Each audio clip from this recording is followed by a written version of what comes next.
Bahan Persekutuan Perempuan Wilayah GKI Pondok Indah mengenal Injil Matius. Waspada, Matius 16 ayat 1-12.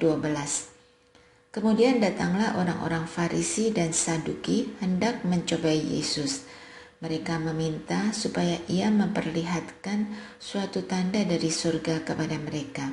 Tetapi jawab Yesus, pada petang hari karena langit merah, kamu berkata, hari akan cerah.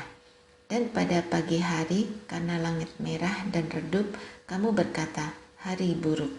Rupa langit kamu tahu membedakannya, tetapi tanda-tanda zaman tidak. Angkatan yang jahat dan tidak setia ini menuntut suatu tanda, tetapi kepada mereka tidak akan diberikan tanda selain tanda Nabi Yunus. Lalu Yesus meninggalkan mereka dan pergi.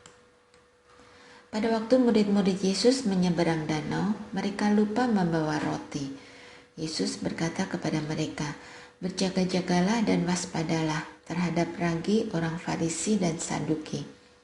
Maka mereka berpikir-pikir dan seorang berkata kepada yang lain, itu dikatakannya karena kita tidak membawa roti.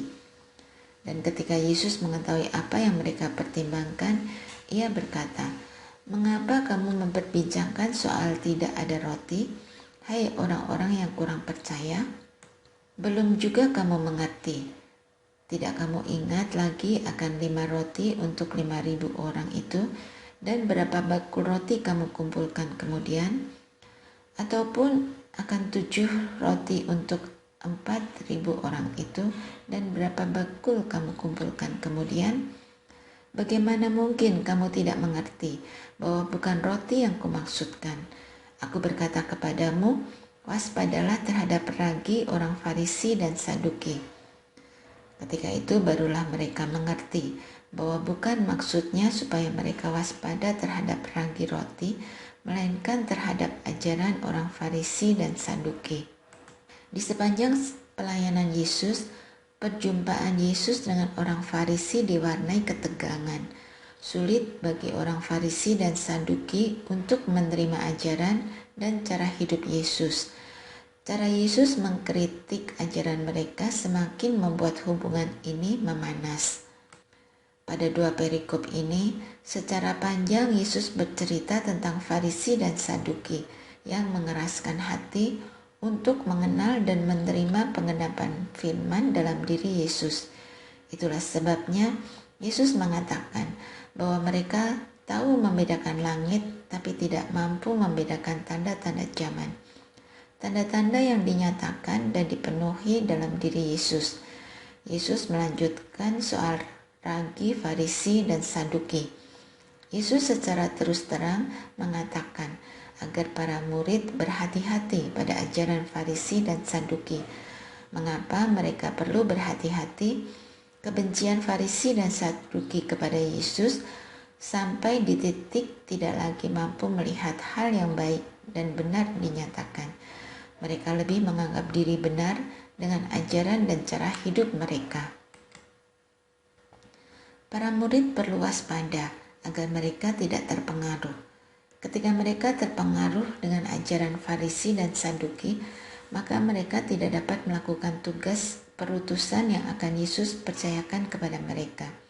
Untuk itu, Yesus menasihatkan mereka untuk berhati-hati.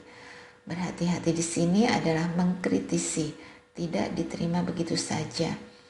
Hanya diperlukan ragi sedikit untuk mengkamirkan adonan roti.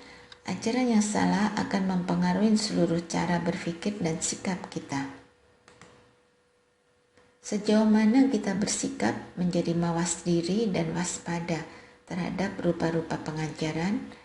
Apakah kita dengan mudah menerima apa kata orang selama itu bersumber pada ayat dalam Alkitab? Apakah kita merenungkan dengan sungguh-sungguh apa yang kita baca dan dengar? Rupa-rupa pengajaran begitu berkembang saat ini. Jika dilihat sekilas nampaknya semua baik-baik saja dan benar saja. Bukankah memang ada tertulis demikian di Alkitab? Lalu kita mulai goyah. Menguji setiap ajaran yang kita terima, pertama-tama diperlukan kerendahan hati untuk mengatakan bahwa saya bukan orang yang paling benar. Pengertian dan pemahaman saya bukan segalanya. Saya harus dapat terbuka untuk memahami dan mengerti firman-Nya. Kedua, kesediaan saya untuk belajar lebih dalam.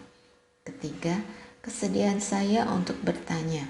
Keempat, kesediaan saya untuk menguji apa yang saya imani dalam kelakuan keseharian. Waspadalah. Diskusikan. 1. Pengalaman apa yang membuat saudara berpikir ulang mengenai ajaran yang pernah saudara baca atau dengar? 2. Bagaimana saudara waspada dan kritis terhadap rupa-rupa pengajaran? Doakanlah. 1. Membuka hati dan pikiran untuk mengenal ajaran yang benar. 2. Siap memberitakan di dalam pertolongan.